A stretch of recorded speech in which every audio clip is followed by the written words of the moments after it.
ডিম খেতে খেতে যারা একদমই বিরক্ত হয়ে পড়েছ তাদের জন্য আজকে আমার নিউ স্টাইল একটা ডিম রান্না। তবে এটা তোমরা অনেকেই খেয়েছো। এটা হচ্ছে ডিমের শাহি কোরমা। তো এটাকে আমি একটু ভিন্নভাবে রান্না করেছি, সেটাই তোমাদের দেখাবো।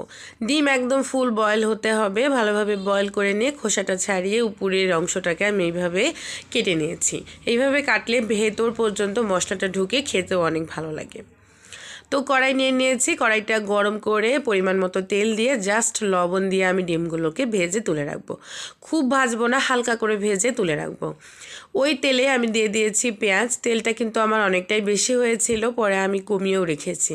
পেঁয়াজ এবং হচ্ছে গোটা গরম মশলায় দারচিনি, সাদা এলাচ, কালো এলাচ এগুলো থাকবে।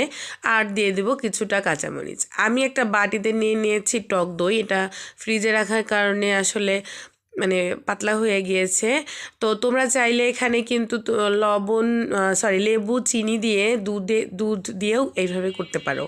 আর দিয়ে দেবো 1 মুঠো পরিমাণ বাদাম গুঁড়ো।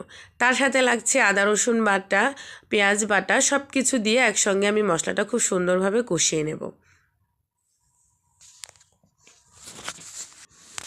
মশলাটা খুব ভালোভাবে কষিয়ে নিয়েই আমি দিয়ে দিব 1 কাপ পরিমাণ দুধ, আর দুধের মধ্যে দিয়ে দিব ডিমগুলো।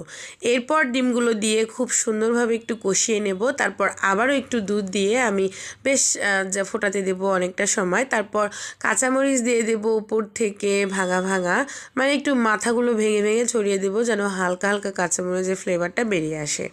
তো এটা একটু দমে হতে থাক। আমি এর মধ্যে তোমাদের একটা টিপস দিয়ে দিই। এই রান্নাটা করতে চাইলে অবশ্যই কিন্তু আগে থেকে পেঁয়াজের বেরেস্তাটা করে রাখবা, তা না হলে কিন্তু একটু ভেজাল হয়। তো আমি পরে পেঁয়াজের বেরেস্তাটা করে নিয়ে এখানে হাত দিয়ে ক্রাশ করে উপর থেকে ছড়িয়ে দেব। তো রান্নাটা কেমন লাগলো অবশ্যই কিন্তু কমেন্টে জানাবা। আর ভালো লাগলে কিন্তু যারা ইউটিউব থেকে দেখছো তারা আমার চ্যানেলটাকে সাবস্ক্রাইব করে দিবা। আর টিকটক এবং ফেসবুক থেকে যারা দেখছো তারা কিন্তু আমার চ্যানেলটা আমার পেজটাকে ফলো করতে ভুলবা না। আজকে এই পর্যন্ত, সবাই ভালো থাকবে, সুস্থ থাকবে, টাটা। এবং একটি নতুন ভিডিওর জন্য আবার সবাইকে আমন্ত্রণ জানিয়ে আজকে এখানে বিদায় নিচ্ছি। আমি তানিয়া আক্তার। আল্লাহ হাফেজ।